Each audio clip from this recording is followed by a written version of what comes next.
Hello everyone, welcome back. आज हम start करने वाले हैं expansion of ideas 3.1। It is asked for 4 marks in exam. अब एक्सपांशन ऑफ आइडियाज़ क्या है? जैसे शायद से आपने 10th में अपेयर किया होगा इसको, इस क्वेश्चन को, कि एक्सपांशन ऑफ आइडियाज़ होते हैं। जैसे एक प्रोवर्ब दिया जाता है, उसको हिसाब से what you think regarding that sentence, what is your perceptions और व्हाट आर योर परसेप्शंस और व्हाट आर योर आइडियाज, आपके आइडियाज के आप क्या सोचते हैं उस चीज को लेकर, that is called expansion of idea. आपके जो आइडियाज को आपको एक्सपांड करना है, थोड़ा सा इसको इलेबोरेट करके लिखना है, उसी को कहा जाता है expansion of ideas.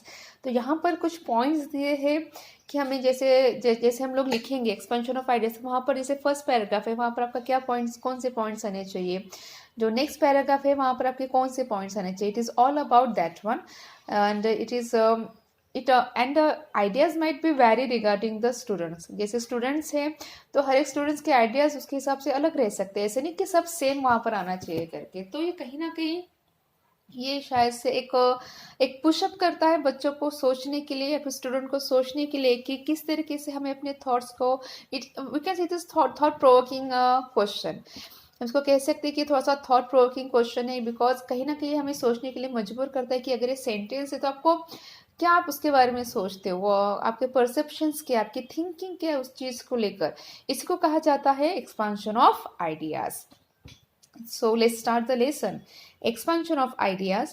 Expansion of idea is to elaborate an idea in a paragraph form. देखो मैंने आपको पहले ही कहा है इंट्रोडक्शन में मेरे, कि एक्सपांशन क्या है, जैसे आपको इलेबोरेट करना है आइडियाज को, लेकिन किस फॉर्म में, पैराग्राफ में। मतलब जब भी हम लोग एक्सपांशन ऑफ आइडियाज लिखेंगे तो क्या आना चाहिए, वहां पर पैराग्राफ्स आने ही चाहिए। तो पैराग्राफ्स लिखते समय हम क्या कर रहे हैं कि हमारे जो आइडियाज हैं हम उसको और ज्यादा इलेबोरेट कर रहे हैं, उसको और ज्यादा एक्सपांड कर रहे हैं। Now a paragraph is necessarily a series of connected sentences which develops one topic sentence। अब देखिए एक सिंपल सी बात है कि एक्सपांशन ऑफ आइडियाज, जब एक क्वेश्चन रहेगा, अगर हम इसका आंसर लिखेंगे तो हम जो भी पैराग्राफ वहां पर लिखेंगे तो ऑफकोर्स उसका कनेक्शन होना ही चाहिए। मतलब जो पॉइंट्स मैंने फर्स्ट पैराग्राफ में मेंशन किए हैं उस पॉइंट का रिलेशन जब मैं सेकंड पैराग्राफ लिखूंगी तो उसमें आना ही चाहिए। इसको कहते हैं कि उसका सीरीज का क्या होना, कनेक्शन हुआ। जो हमारा टॉपिक है, जो टॉपिक दिया हुआ है एक्सपेंशन ऑफ आइडियाज के लिए, उस टॉपिक के बारे में जब हम लिख रहे हैं तो जितने भी पैराग्राफ्स हम लोग लिखेंगे तो हर एक पैराग्राफ का एक दूसरे से कनेक्शन होना ही चाहिए, किससे लेकर, उस टॉपिक को लेकर। Topic sentence, it is a subject or propositions or statement expressed in a sentence. A good topic sentence is brief and encapsulates the central theme. अब बोले कि टॉपिक सेंटेंस क्या है, दैट इज टॉपिक सेंटेंस मतलब ये subject, जिसमें कहा कि जो टॉपिक है आपका, ठीक है। जैसे टॉपिक, जैसे यहाँ पर अगर मैं बात करूँ, यहाँ पर दिया है bad workman blames his tools, मतलब नाच न जाने अंगन टेढ़ा, हम जिसको कहते हैं कि जिसको कुछ आता नहीं है वो क्या कहते हैं, नहीं ये अच्छा नहीं है, वो टूल्स अच्छे नहीं है करके, ठीक है, ऐसा है। अभी देखो ये है आपका एक एक्सपेंशन ऑफ आइडिया का टॉपिक। अब इसका at first you need to understand the meaning of this proverb. A bad workman blames his tools, मतलब जो वर्कमैन है, जो काम करने वाला है, जिसको काम नहीं आ रहा है, लोग हमेशा क्या करते हैं, नहीं ये चीज़ अच्छी नहीं है, वो चीज़ अच्छी नहीं है, ऐसा वो ब्लेम करता है दूसरी चीज़ों को। मतलब हम जिसको कहते हैं सिंपल से हिंदी में कि नाच न जाने अंगन टेढ़ा, ठीक है। अब आप इसको किस तरीके से लिखते हो, आप इसका मतलब क्या है आपका, ठीक है, आप क्या सोचते हैं इसके बारे में, उसी को कहा जाता है एक्सपांशन ऑफ आइडियाज। तो टॉपिक सेंटेंस क्या है, वो टॉपिक है और उससे रिलेटेड जो हम सेंटेंसेस एक्सप्रेस कर रहे हैं that is called topic sentence, जो सेंट्रल थीम को क्या कर रहा है और ज्यादा उसको इलेबोरेट कर रहा है। Ideally, it is written in 3 parts: introductory paragraph, core content and concluding paragraph. Actually हम जब एक्सपेंशन ऑफ आइडियाज की बात करते हैं, यहाँ पर हम लोग अगर बात करें तो यहाँ पर नियर अबाउट हमारे मिनिमम एंड मैक्सिमम हमारे 3 पैराग्राफ्स आने चाहिए। पहला रहेगा इंट्रोडक्टरी पैराग्राफ, जिसका मतलब क्या है, फिर जो आपका कोर कंटेंट है, आप क्या सोचते हैं उसके बारे में, कंटेंट के बारे में वो लिखना है, और आपको उसको क्या करना है, इन कंक्लूजन से सम अप करना है, आपको उसका एंड करना है। Note, topic sentence can never be remove from a paragraph. जो आपका टॉपिक सेंटेंस है, जो सब्जेक्ट है, वो पैराग्राफ से हटकर नहीं होना चाहिए, मतलब पैराग्राफ में उसको मेंशन करना ही है। अब हम यहाँ पर देखेंगे कि इंट्रोडक्टरी पैराग्राफ मतलब हम जो फर्स्ट पैराग्राफ लिखेंगे वहाँ पर कौन से पॉइंट्स आने चाहिए. Let's see. A good paragraph is always associated with a topic sentence either at the beginning, in the middle or at the end. अभी बता रहे हैं कि जो हमारा पैराग्राफ रहेगा पहला वो कैसा होना चाहिए. तो बता रहे कि अगर गुड पैराग्राफ मतलब अगर हम अच्छे पैराग्राफ की बात करें तो हमेशा वहां पर क्या आता है, उसमें आएगा टॉपिक सेंटेंस. वो शायद से आप उस पैराग्राफ में आप स्टार्टिंग में भी लिख सकते हो, बीच में भी लिख सकते हो, या फिर आप पैराग्राफ के आप एंड में भी लिख सकते हो. वो किसके बारे में बात कर रहे हैं, वो बात कर रहे हैं फर्स्ट पैराग्राफ के बारे में. एंड द सिंबोलिज्म और the idea should be clearly understood. जो आप अपने आइडियाज वहां पर पुटअप कर रहे हैं, जो आइडियाज आप लोग वहां पर लिख रहे हैं, वो टोटली क्लियर होने चाहिए समझने के लिए. द लिटरल और सिंबॉलिक और metaphorical meaning needs to be given. जैसे होता है जो मेटाफोरिकल हम लोग यूज करते हैं, जैसे कुछ सिंबॉलिक है, या फिर हम जो जैसे language it is nothing but the figurative language. जो लैंग्वेज हम लोग वहां पर यूज करेंगे उसका मीनिंग समझना वहां पर बहुत जरूरी है, उसका मीनिंग देना भी वहां पर बहुत जरूरी है. To expand an idea, the focus should be on words and expression of thoughts to put forth the hidden meaning or deeper thought behind the given idea. जैसे मैंने पहले ही कहा कि जो आपका जो आइडियाज दिया है आप उसको क्या करने, आपको उसको जो है आपका फोकस कहाँ पर होना चाहिए. देखो, to expand an idea the focus should be on word. अब जो टॉपिक आपको दिया है दैट इज कॉल्ड आइडिया, ठीक है. अगर मैंने आपको पहले एग्जाम दिया bad workman blames his tools, ये है हमारा.